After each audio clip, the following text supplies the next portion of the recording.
Bismillah, assalamualaikum warahmatullahi wabarakatuh. Alhamdulillah wassalatu wassalam ala rasulillah.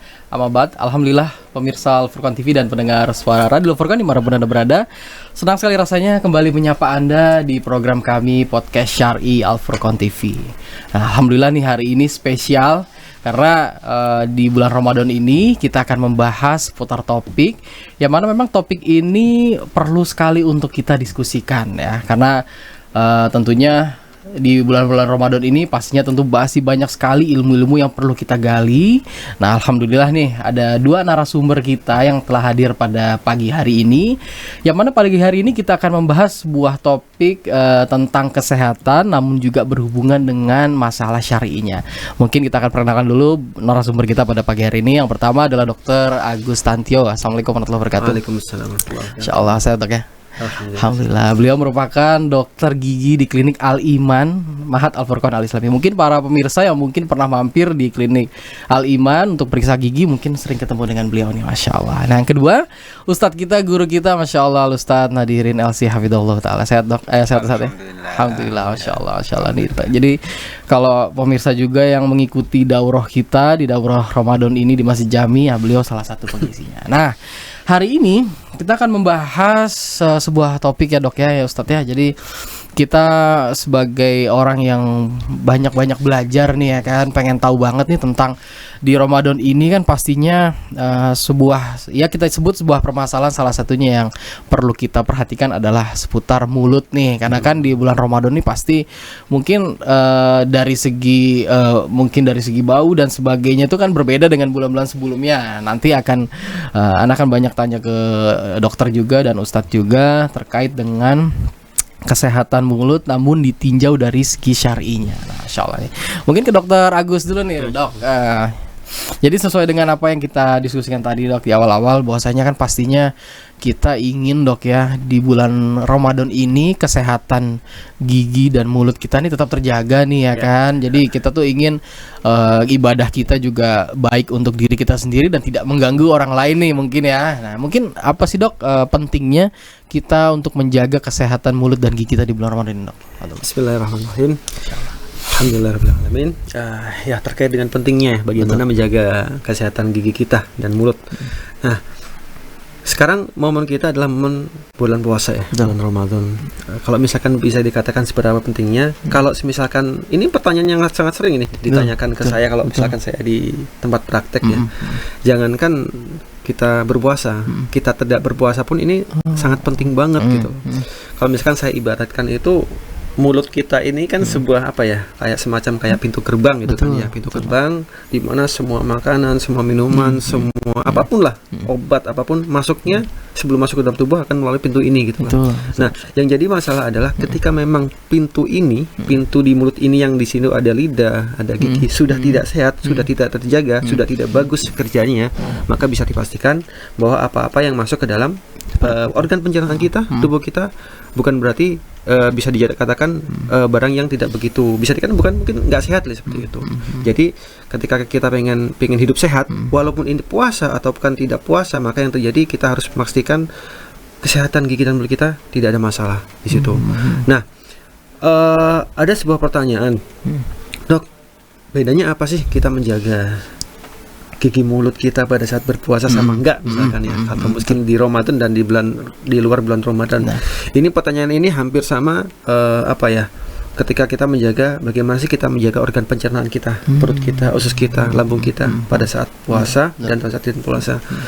Ya kita ibaratkan aja perut kita ya, lambung kita, usus kita itu kan kita nggak sadar nih 11 bulan loh kita kerja. Kerja kecuali kalau kita memang rutin puasa Daud mungkin ya, puasa sunnah kita 11 bulan nih kerja.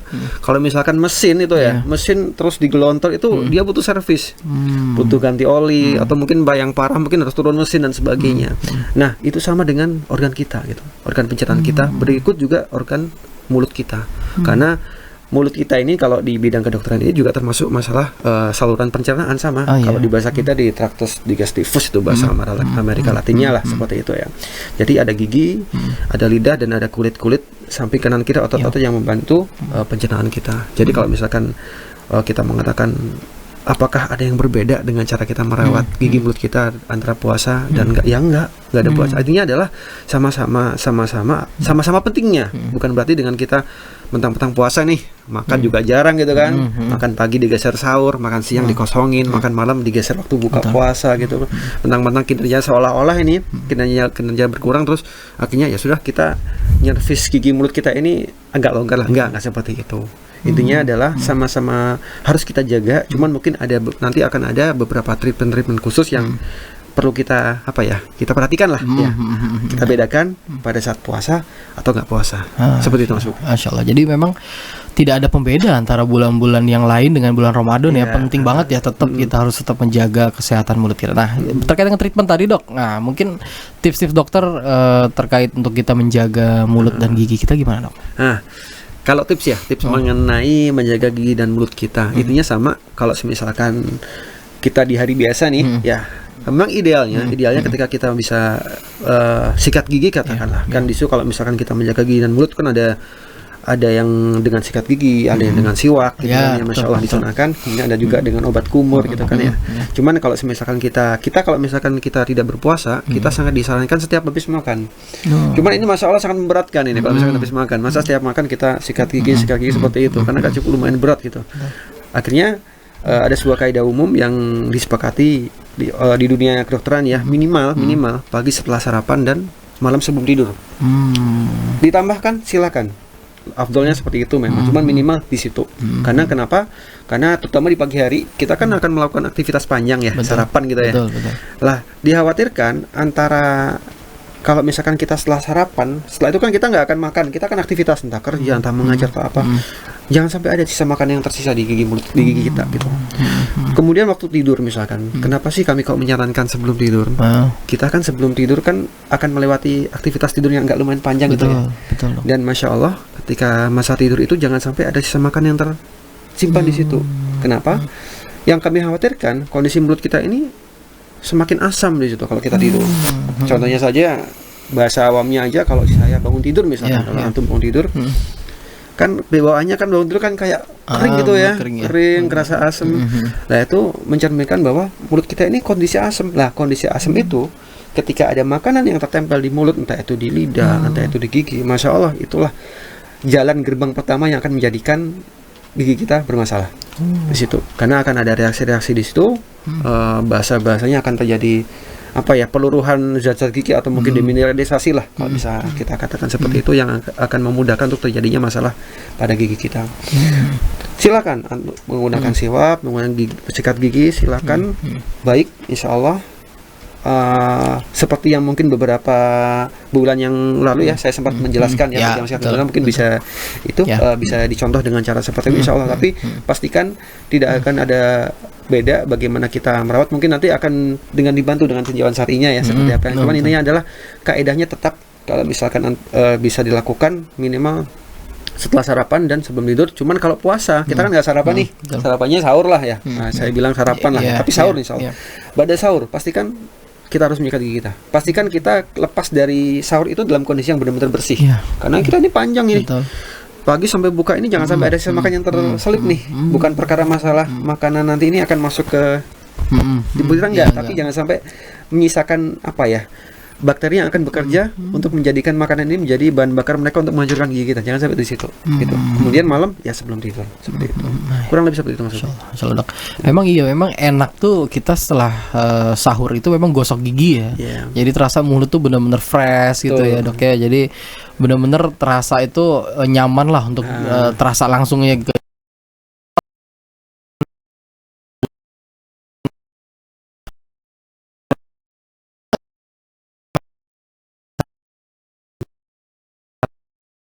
terutama di bulan Ramadan ini. Ada yang jelas tentunya makanan-makanan sunnah itu jangan sampai ini ya, jangan terlepas kurma, madu sebagainya. Permasalahan utama yang merusak gigi kita atau mungkin lidah dan sebagainya, permukaan mulut yang akhirnya nanti berpengaruh kepada organ pencernaan kita. Kebanyakan permasalahan bukan berada di makanan. Ya memang ada sih makanan ada. Cuman permasalahan terbesar yang ada yang sering kali terjadi adalah di bagaimana kita membersihkan gigi kita. Bagaimana kebiasaan kita, pola kita untuk memaintenance organ kita ini, organ yang Masya Allah ini ya ada 28 sampai 32 gigi ini gitu kan. Seringkali kita lost di situ gitu. Permasalahannya ada di situ. Jadi, tafadhol antum makan coklat, antum makan manis sebagian. Memang ketika saya makan manis atau mungkin makan yang agak karbohidrat, glukosa yang tinggi, memang itu akan lebih lebih berasa itu. Ngefek ke efek dari merusak giginya akan lebih berasa memang. Cuman intinya adalah kita makan apapun, manis, nggak manis, apapun itu harus masalahnya di masalah pola membersihkan gigi kita. Biasanya sih selain masalah gigi berlubang itu kebanyakan nih masalah bau mulut kalau orang puasa itu ya. Kalau di istilah kedokteran kita halitosis namanya. Bau mulut itu yang pasti ada beberapa penyebab ya, penyebabnya macam-macam. Mulai dari masalah makanan pastilah. Ya, makanan bawang sebagainya ya. Bawang atau mungkin terasi itu biasanya orang-orang ya, biasanya seperti itu. Itu pertama itu bisa jadi mungkin yang paling sering kali terjadi adalah kalau kita makan puasa itu kan sering kali terjadi mulut agak sedikit kering ya. Iya, betul. Jadi karena mungkin asupan cairan kita agak berkurang. Kelenjar liur yang kita punya, kelenjar ludah yang ini normal, secara normal akan terproduksi ketika kita makan, ketika kita melihat sesuatu yang nyaman, seger kan akan keluar tuh ya bahasa ya. Itu mulai berkurang produksinya. Nah, ketika itu terjadi, yang terjadi adalah mulai ada keseimbangan dari mulut kita ini mulai terganggu gitu. Disitulah mulai terjadi bau mulut dan sebagainya. Itu nanti juga akan rentan ke hal yang lain. Tapi ini bukan menjadi sebuah alasan untuk nggak usah puasa. Nggak ada hubungannya sama sekali gitu. Bukan mulut. Intinya adalah waktu-waktu yang antara buka sampai sahur ini kita manfaatkan dengan sebaik mungkin lah. Jangan sampai kayak misalkan nih, udah sebelum tidur saya sikat gigi. Qadarullah sebelum tidur ada cemilan enak, nyemil deh. Nyemil habis itu langsung tidur. Nah, kotor lagi tuh. Nah, itu sering terjadi tuh, apalagi bulan puasa ya, Masya Allah ya. Seperti itu. Kurang lebih seperti itu Mas. Insyaallah. Oke, udah. Jadi memang intinya yang tidak kalah penting tetap harus menjaga kesehatan atau membersihkan ya, Dok ya, gigi kita setelah kita makan. Nah, sekarang kita ke Ustadz Nadirin nih ya, Masya Allah. Ustadz, tadi udah banyak dijelasin oleh Dokter Agus tentang kesehatan dan pentingnya kita untuk gosok gigi, membersihkan gigi. Nah, sekarang kan banyak timbul nih sebuah permasalahan yang sering banyak kita tanyakan, Dok ya.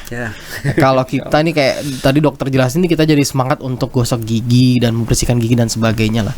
Nah, kalau dari tinjau dari segi syar'inya, Ustadz, apa sih hukumnya kalau kita gosok gigi di bulan puasa ini, Ustadz? Fadhol, Ustadz. Bismillahirrahmanirrahim. Alhamdulillah wassalatu wassalamu ala Rasulillah wa ala alihi washabihi wa ala.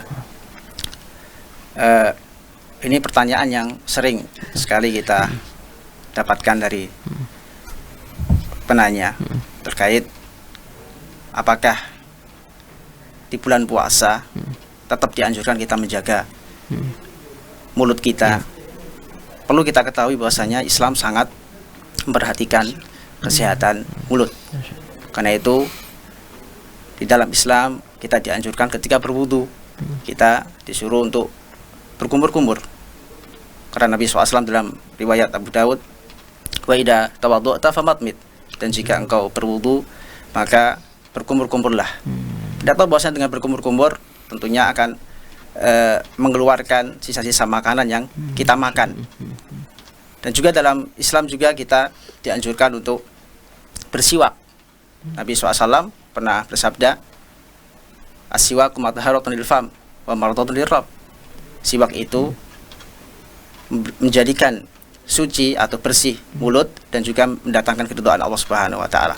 Maka dengan jelas dari hadis-hadis ini kita bisa mengetahui bahwasanya Islam sangat menganjurkan untuk menjaga mulut baik dalam keadaan berpuasa maupun dalam keadaan tidak berpuasa. Maka jangan ragu ketika berpuasa, tetap kita jaga mulut kita baik ketika kita sahur atau berbuka. Jangan lupa kita menggosok mulut kita dengan siwak atau dengan pasta gigi atau dengan sikat gigi, baik pakai odol atau tidak, atau tidak pakai odol dibolehkan dalam Islam.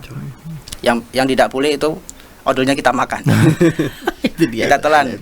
Ini yang bisa membatalkan puasa. Betul. Jadi selama kita bisa menjaga jangan sampai tertelan, insya Allah puasa kita tetap aman. Demikian Allah Ta'ala. Masya Allah. Iya benar juga ya. Jadi Islam tuh mengajarkan kita berwudu itu mulai dari kumur itu sebenarnya untuk memberikan edukasi ke kita pentingnya menjaga kesehatan mulut ya.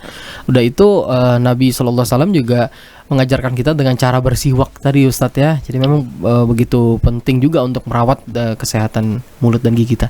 Cuman gini, timbul pertanyaan gini, ada bener nggak sih Ustadz kita gosok gigi di bulan Ramadan itu hukumnya makruh gitu loh Ustadz? Ada nggak Ustadz pertanyaan seperti itu? Memang ada sebagian ulama yang memakruhkan bersiwak di siang bulan Ramadan. Lebih-lebih ketika berubahnya aroma bau mulut.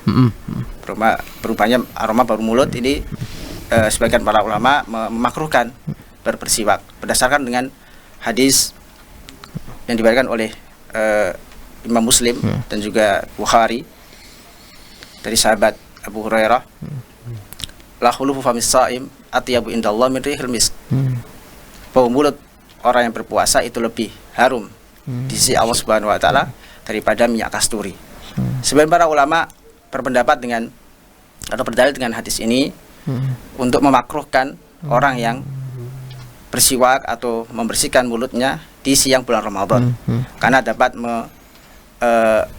merubah atau mempengaruhi bau mulutnya. Sedangkan Allah Subhanahu wa taala menurut zahir lafaz dari hadis tersebut mencintai atau keutamaan tidak bersiwak di siang bulan Ramadan, yaitu baunya seperti bau minyak kasturi. Padahal kalau kita cermati, ini tidak menunjukkan bahwasanya bersiwak di siang bulan Ramadan itu dilarang atau makruh hukumnya. Bahkan kalau kita lihat di kitab Al-Muharrar karya Ibn Abdul Hadi, beliau membawakan hadis ini di bab siwak, yang mana beliau ingin berdalil dengan hadis ini dalam rangka menjelaskan bahwa di antara sunnah-sunnah bersiwak ketika berubahnya bau mulut. Ketika berubahnya bau mulut maka disunahkan di situ kita bersiwak. Dan banyak sekali waktu-waktu yang kita dianjurkan untuk bersiwak, seperti ketika kita ingin wudu. Ketika kita ingin wudu kita dianjurkan untuk bersiwak. Kata Nabi SAW, laula nasuqa ala ummati la amartum bisiwak inda kulli wudu. Dalam riwayat lain, inda kulli shalah. Kalau sekiranya tidak memberatkan bagi umatku, niscaya aku akan memerintahkan mereka untuk bersiwak ketika ingin berwudu, dan riwayat yang lain ketika ingin sholat. Dan juga Nabi SAW biasa ketika ingin masuk rumah beliau bersiwak.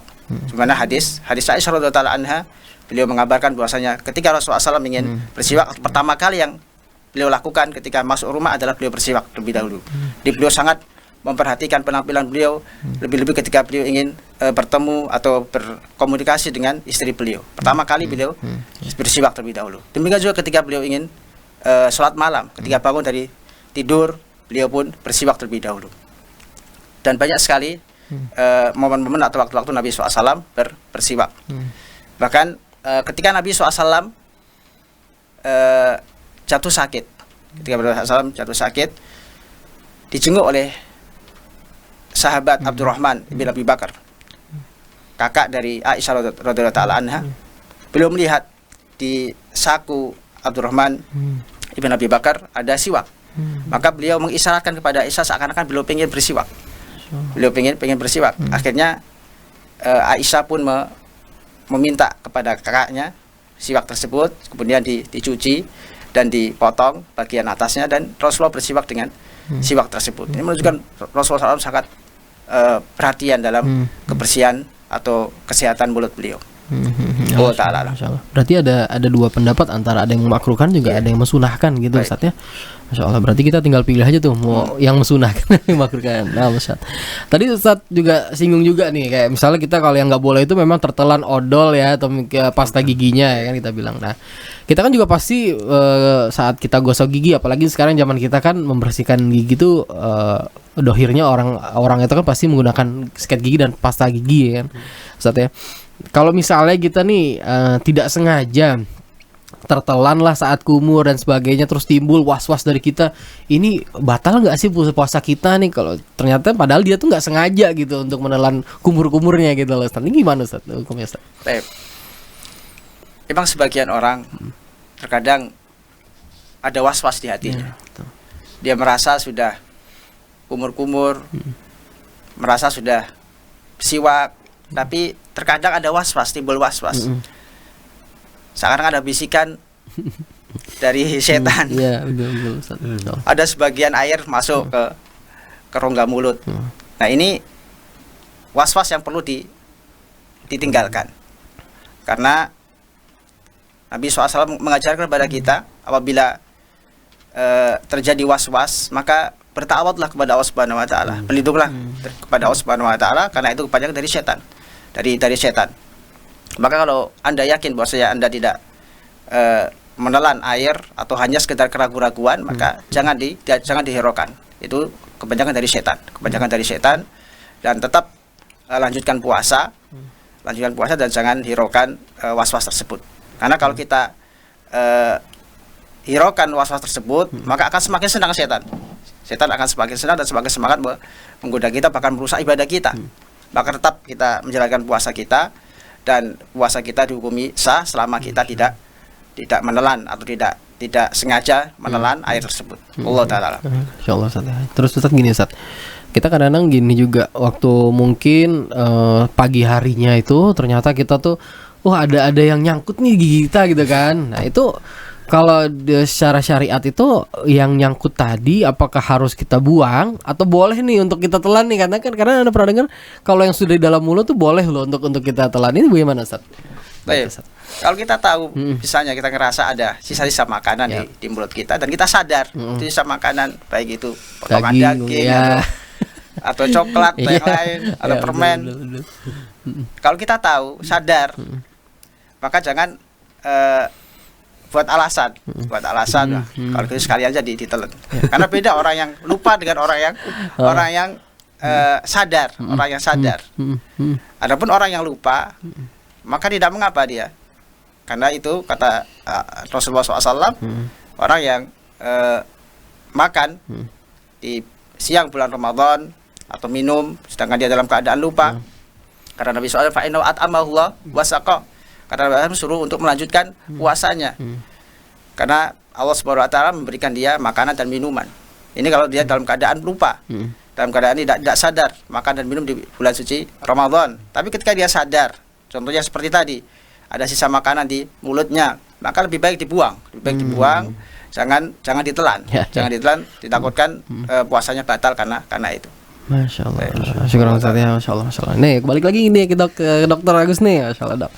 Tadi kan kita mungkin lebih banyak pembicaraan tentang pasta gigi ya, bisa membersihkan gigi dengan pasta gigi, dengan gosok gigi tentunya. Namun juga ada orang yang ternyata treatment dia untuk membersihkan gigi dia tuh hanya berkumur menggunakan cairan-cairan yang kita sering lihat di inilah yang beredar ada ya kan Dok ya. Nah ini Dok, kalau dokter menyarankan untuk membersihkan mulut dan gigi itu yang baik itu, apakah cukup dengan berkumur-kumur tadi sih Dok? Gimana Dok? Terkait dengan ini ya, obat kumur ya. Jadi memang obat kumur ini kalau misalkan bisa kita katakan ini penunjang ya. Jadi mungkin Mas Bobi pernah tahu lah ya, karang gigi lah saya bilang. Jadi kalau misalkan karang gigi, jadi sering ini kalau misalkan ketika pasien datang tempat kami, tiba-tiba keluhan bau mulut, biasanya yang paling pertama saya lihat itu di bagian giginya. Ada masalah dengan karang gigi atau enggak, walaupun ada bagian-bagian yang lain ya, itu kan. Kebanyakan ada masalah di situ. Nah, seringkali saya juga pernah menemukan beberapa pasien kami itu yang dia hanya dengan obat kumur, dengan tanpa sikat gigi, tanpa apapun gitu. Tahun-tahun itu. Ada itu seperti itu. Ada seperti itu. Artinya yang terjadi apa? Yang jadi adalah ketika, tapi masalahnya oke lah dia kalau memang hanya makanan yang ringan aja ya. Nah, yang masalahnya yang jadi makanannya kayak orang Jawa itu jenang, gitu kan, dodol gitu kan. Itu masya Allah lengketnya luar biasa itu kan, dan dia hanya menggunakan treatment obat kumur. Nah, akhirnya yang terjadi apa? Akhirnya beberapa makanan itu tertempel dan tidak bisa terselesaikan dengan obat kumur. Nah, kalau memang sudah punya pola makan yang memang kita tidak bisa apalagi kalau misalkan kita bertamu tidak bisa lah kita mengontrol menu makanan ya. Ya sebaiknya tetap tafadhol, sikat gigi dan siwak itu tetap diutamakan. Nanti silakan dengan penunjang dengan obat kumur itu. Kenapa? Ada bagian-bagian yang memang dia tidak bisa dilewati oleh sikat gigi, ada bagian-bagian yang tidak bisa dilewati oleh obat kumur itu, tidak bisa diselesaikan dengan obat kumur itu. Jadi memang bagusnya dua-duanya, tapi tidak wajib, tapi minimal sikat gigi lah itu, dan siwak itu tafadhol sangat disarankan juga. Jadi minimal kenapa? Karena kalau dengan itu kan ada tekanan ya ke gigi, harus tekan gitu.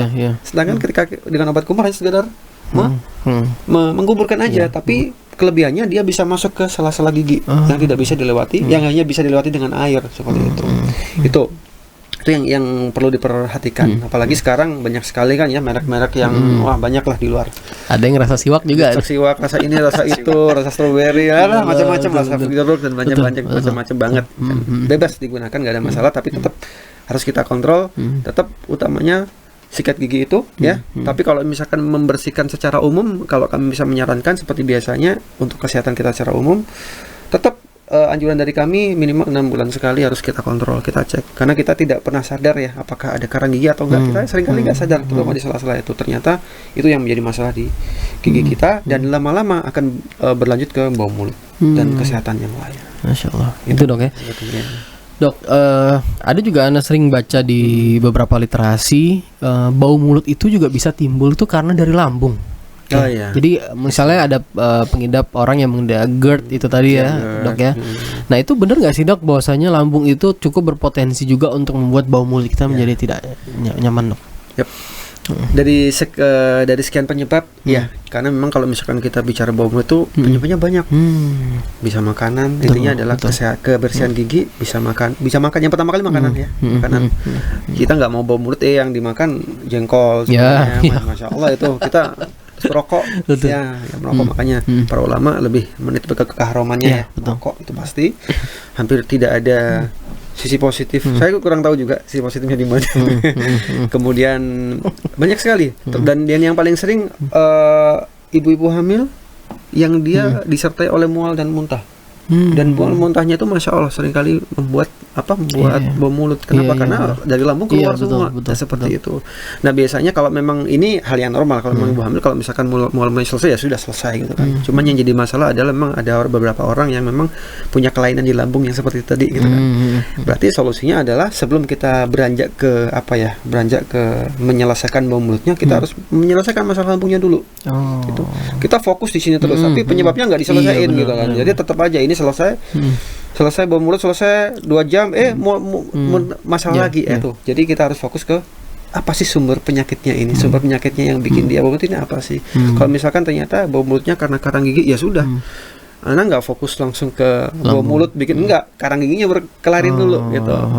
Orang sakit gigi misalkan, Anda nggak fokus ke ngilangin sakit giginya, Anda lihat lubang, ya udah lubangnya dikelarin dulu gitu, baru nanti selesai. Jadi insya Allah kita fokus ke sumbernya gitu. Lubang di gigi juga bisa menyebabkan faktor itu juga ya dok ya, bau mulut tuh bisa banget. Bisa banget. Nah, kalau lubang gigi itu kalau misalkan anak kan di situ banyak ini ya. Jadi di mulut kita ini ada beberapa tipikal bakteri. Salah satu tipikalnya ada namanya, kalau bahasa kita, di flora normal. Jadi bakteri-bakteri normal. Kayak di usus kita juga ini punya nih bakteri yang membantu pencernaan kita gitu kan. Kalau kelebihan ini malah masalah, kalau kekurangan juga masalah. Harusnya pas gitu kan ya. Sama di mulut kita. Ada namanya beberapa bakteri yang bisa dikatakan flora normal kalau misal kita bisa seperti itu. Nah, masalahnya ada beberapa bakteri lain memang dia sifatnya kalau bahasa biologi parasit ya, merugikan gitu. Nah, salah satunya ketika kita punya masalah di gigi, punya masalah di di beberapa radang-radang, itu biasanya bakteri-bakteri parasitnya mengumpul ya di situ. Ketika kita punya radang gigi, karang gigi, kemudian ada lubang gigi, itu menjadi tempat yang nyaman banget buat dia. Jadi bukan malas mereka kelepok-kelepok dengan bau mulut, tapi mereka malah nyaman gitu kan. Sama halnya kalau kita di tempat sampah banyak lalat di situ, lebih seperti itu. Jadi harusnya ya udah dikelarin, ditempel segera. Ada karang gigi segera dibersihin. Kenapa? Itu bisa dikatakan tempat yang nyaman banget buat mereka. Nah, kalau misalkan dibiarkan nyaman ya mudarat dong buat kesehatan kita. Jadi kita harus benar-benar, kenapa sih harus perhatian? Kenapa sih kita ikutin ini, kita ikutin sunnah sebagainya? Ya itu semua ada kaitannya. Insya Allah semua ada kaitannya. Masya Allah. Dok, boleh nggak sih kita makan yang manis-manis gitu di bulan Ramadan ini dok? Ada nggak berpengaruh ke mulut kita? Ada. Gitu ya. Boleh sih boleh ya. Boleh. Nggak ada larangan, ada. Artinya semakin kita kalau makan manis kan kaitannya biasanya dengan glukosa ya. Glukosa nanti lahirnya ke gula darah dan Betul, sebagainya. betul. Salah satu makanan manis ini salah satu makanan yang terkandung di dalamnya, bahan-bahan kimia yang terkandung di dalamnya ini salah satu bahan-bahan yang cukup efektif untuk merusak gigi kita dan mengarah ke bawah mulut juga. Mengarah. Kenapa? Karena bisa kalau misalkan gampangannya nanti sisa-sisa makanan atau mungkin kandungan yang tertempel di situ ditambah dengan kondisi asam mulut kita misalkan ditambah kondisi puasa mungkin ya nanti dia akan menjadi sebuah bahan bakar buat para bakteri untuk merusak gigi kita. Jadi dia ada proses demineralisasi, meluruhkan enamel kayak gitulah ya kalau bahasa kedokterannya ya seperti itu. Jadi itu akan efektif sekali. Ngaruh ke bawah mulut, iya. Cuma itu tadi kalau misalkan kita mau memvonis orang ini bawah mulut sebagainya, kita juga nggak bisa serta-merta kamu kurang ini, kamu habis makan kita nggak bisa serta-merta seperti itu. Kita cari penyebabnya. Ya kita cari solusi yang bijak lah. Makanya ketika satu pasien dengan pasien yang lain kalau datang ke klinik biasanya santri satu, santri lain, asatidz satu, asatidz lain ketika datang dengan keluhan yang sama, saya bau mulut, saya lubang, saya nggak bisa menyetarakan semua penyebabnya sama. Kami akan periksa dulu ya. Kami periksa dulu, kami analisa dulu, kami tanyakan dulu apa sih masalah sama kayak mesin mobil mogok nggak akan mungkin semua penyebabnya sama. Iya betul. Mesinnya dipeduli ternyata bukan karena mesinnya banyak yang kemudian gitu kan nggak mungkin juga kan ya. Jadi kurang lebih seperti itu. Masya Allah. Nah, kita ke Ustadz lagi. Ustadz. Tadi kita kan ngomongin tentang yang manis-manis. Di bulan Ramadan ini tuh paling sering loh kita dengar hadis tuh katanya berbukalah dengan yang manis-manis. Ini bener nggak sih Ustadz seperti itu? Ustadz ada hadis seperti itu? Baik. Jawabannya benar. Jawabannya benar. Bahkan Rasulullah SAW mengajarkan kita terlebih dahulu ketika berbuka kita awali dengan yang manis-manis seperti korma. Dan banyak sekali manfaat dari korma. Karena itu Nabi SAW sangat menganjurkan pertama kali yang masuk di lambung kita adalah korma. Nabi SAW berbuka biasa dengan beberapa korma atau rutab, korma muda atau tamar, korma kering. Ini biasa diajukan oleh Rasulullah SAW. Kalaupun tidak ada maka cukup dengan air. Dan kalau bisa diawali dengan yang manis-manis terutama korma karena itu adalah sunnah Nabi SAW. Dan di antara faedahnya korma karena Nabi SAW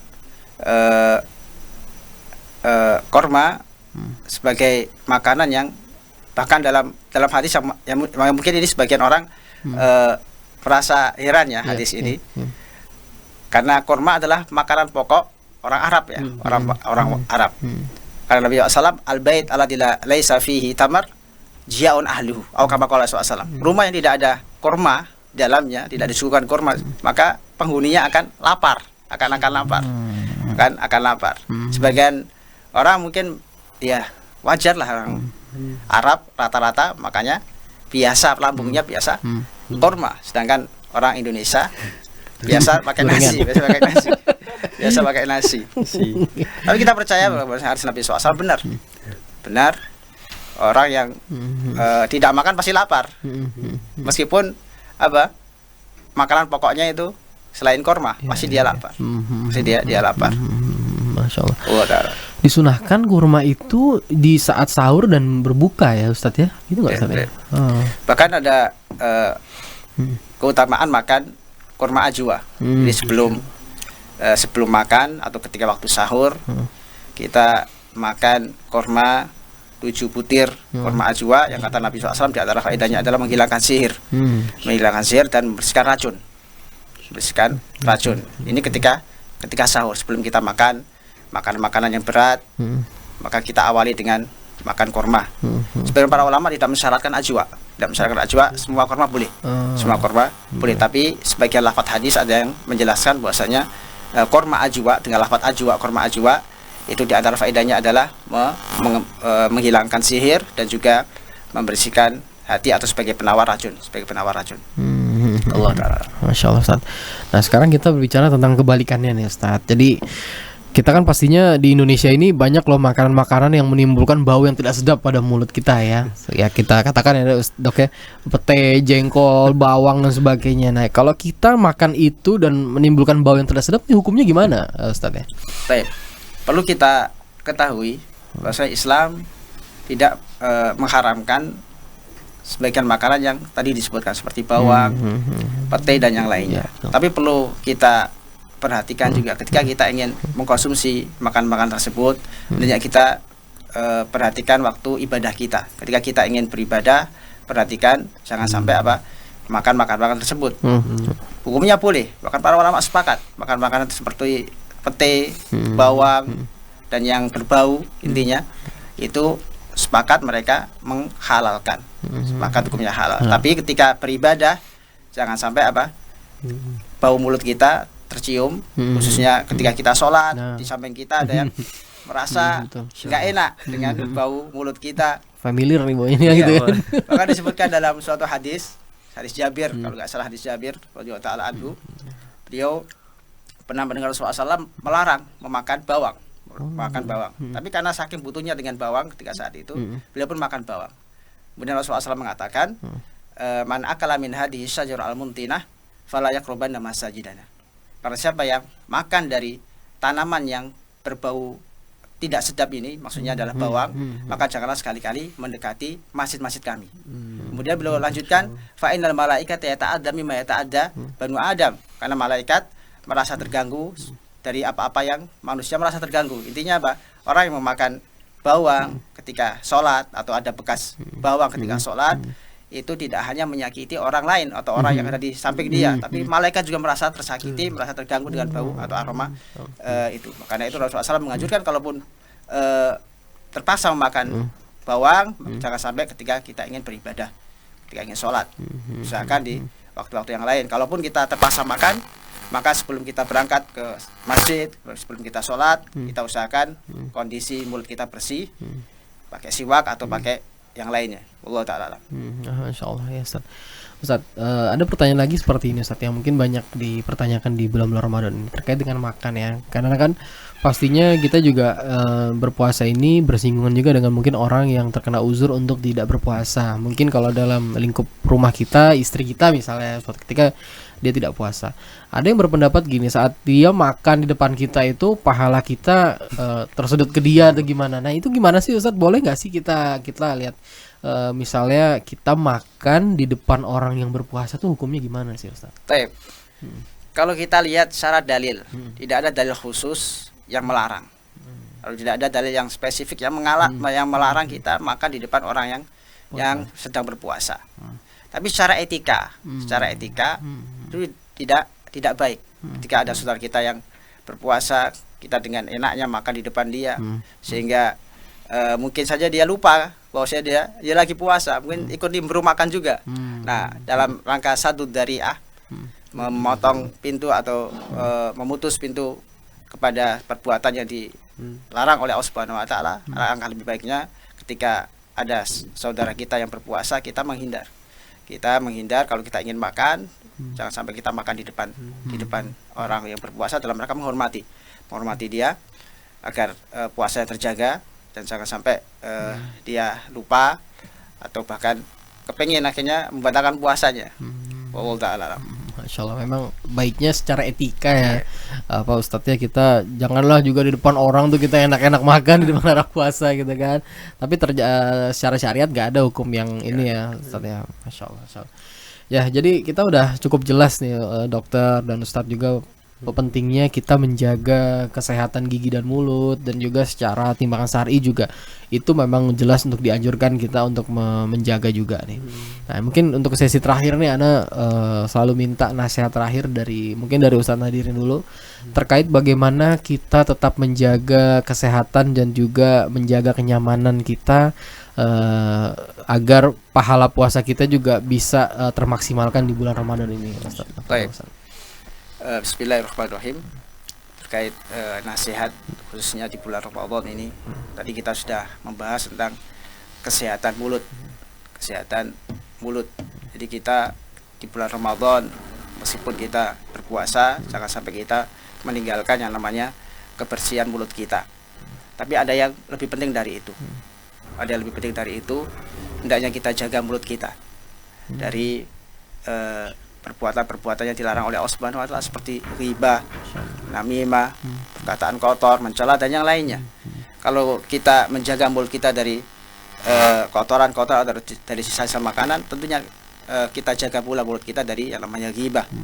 Karena kata Nabi SAW, man lam yada qawla zuri wal amalu bihi falaysa lillahi hajah min ayyada atau amahu wa syarabahu. Karena siapa yang tidak mampu meninggalkan perkataan kotor atau perbuatan yang keji, maka Allah tidak butuh dia meninggalkan makan dan minumnya. Artinya Allah tidak butuh puasa dia. Meskipun sebagian para ulama menjelaskan bahwasanya dimaksud dengan Allah tidak butuh di sini bukan berarti puasanya batal, bukan. Dia masih mendapatkan pahala puasa, akan tapi berkurang puasanya. Karena itu janganlah sampai kita kurangi atau rusak pahala puasa kita gara-gara kita tidak bisa menjaga mulut kita. Kalau kita bisa menjaga mulut kita dengan kumur-kumur, dengan siwak, tentunya kita lebih bisa menjaga mulut kita dari perbuatan kotor atau perkataan-perkataan kotor yang bisa menyinggung saudara kita. Maka hendaknya kita isi aktivitas kita di bulan Ramadan ini dengan banyak-banyak berzikir kepada Allah Subhanahu wa taala, seperti membaca Al-Qur'an, beribadah, sholat dan yang lainnya, agar kita terhindar dari maksiat, terutama maksiat sebab lisan. Karena kalau kita tidak sibukkan dengan ibadah, kita tidak sibukkan dengan membaca Al-Qur'an atau zikir, tentunya lisan kita tidak akan sibuk dengan hal-hal yang haram seperti menggibah dan yang lainnya. Maka kalau kita ingin menjaga puasa kita ingin mendapatkan pahala dari puasa kita, maka berusahalah untuk menjaga lisan kita sebagaimana kita menjaga mulut kita dari kotoran atau dari bau mulut. Allah taala. Masya Allah, syukran Ustaz nasihatnya. Sekarang kita ke Dokter Agus lagi. Dok, tips terakhir dokter nih untuk kita agar tetap fresh mulut kita ya kan untuk menjalankan puasa ini, gimana tips dokter? Okay. Bismillahirrahmanirrahim. Tips terakhir, insya Allah sudah diajarkan semua oleh Rasulullah ya. Terkait dengan makan. Jadi apalagi terkait dengan manis dan sebagainya, atau mungkin dengan bagaimana kita bersiwak kapan waktu-waktu untuk membersihkan itu, insya Allah tidak ada sesuatu yang kontras ya. Artinya misalkan kita makanan misalkan, wah nggak boleh manis, nggak manis. Ingat makanan manis nggak manis. Sekarang makanan manis banyak sekali yang sintetis dan sebagainya, yang alami nggak alami. Insya Allah ada, soalnya ada beberapa orang lah ya, katakanlah menghindari kurma sebagainya karena takut manis sampai, padahal tidak ada hubungannya itu. Ingat, gula itu ada glukosa, fruktosa, sukralos dan sebagainya, yang itu tidak semuanya merugikan tubuh kita. Itu. Kemudian untuk terkait dengan pembersihan gigi dan mulut, tetap dilakukan, tidak ada perbedaan antara perbedaan yang signifikan, mungkin hanya masalah waktu dan masalah ritme. Artinya insya Allah selama kita mengikuti aturan yang harus kita lakukan, insya Allah tidak akan membebani kesehatan kita ya, insya Allah. Itu. Kemudian bau mulut sebagainya, ketika memang kita menginginkan agar tidak sebaik apa kata ada Ustadz ya, bau mulut, masya Allah bau mulut kita nanti di surga seperti apa gitu, insya Allah. Intinya kita jagalah, kita jaga. Terus yang paling penting jangan pernah beralasan. Saya sering kali nih santri ini beralasan nggak mau tilawah banyak-banyak nanti mulut kering, capek sebagainya, apa hubungannya gitu. Aneh, masya Allah. Itu sering kali kami menemukan seperti, insya Allah tidak ada yang berpengaruh pada, justru malah di puasa ini kita akan menyehatkan mulut kita. Kita sudah memakai ini ya, memakai organ kita 11 bulan lebih, tiba-tiba Allah menyatakan Ramadan yang masya Allah penuh berkah, bukan hanya berkah terkait dengan akhirat kita, tapi berkah kesehatan kita gitu. Yang ketika kesehatan kita terjaga, insya Allah ibadah kita harusnya juga akan meningkat grafiknya. Kurang lebih seperti itu. Allah taala. Masya Allah, masya Allah. Jazakallah khair Dokter Agus dan Ustaz Nadirin atas waktunya dan kesempatannya ya. Semoga kita berharap bincang kita pada pagi hari ini membawa manfaat yang besar untuk para penonton kita Al Furqan TV dan juga pendengar kita di Radio Suara Al Furqan di 102,3 FM. Baik, terakhir mengucapkan lagi jazakallahu khair kepada dokter dan juga Ustadz Nadirin dan juga kepada pemirsa Al Furqan TV yang telah menyimak dari awal hingga akhir. Semoga podcast kita pada pagi hari ini tentunya membawa dampak yang baik untuk kita jalankan, karena di bulan Ramadan ini kita masih panjang ya. Jadi masih beberapa 26-an hari lagi nih. Ya, mudah-mudahan kita berharap puasa kita maksimal secara pahala dan juga kesehatan mulut dan gigi kita selalu terjaga. Baik, kita tutup dengan doa kafaratul majelis. Subhanakallahumma bihamdika asyhadu an la ilaha illa anta astaghfiruka wa atubu ilaik. Assalamualaikum warahmatullahi wabarakatuh. Waalaikumsalam warahmatullahi wabarakatuh.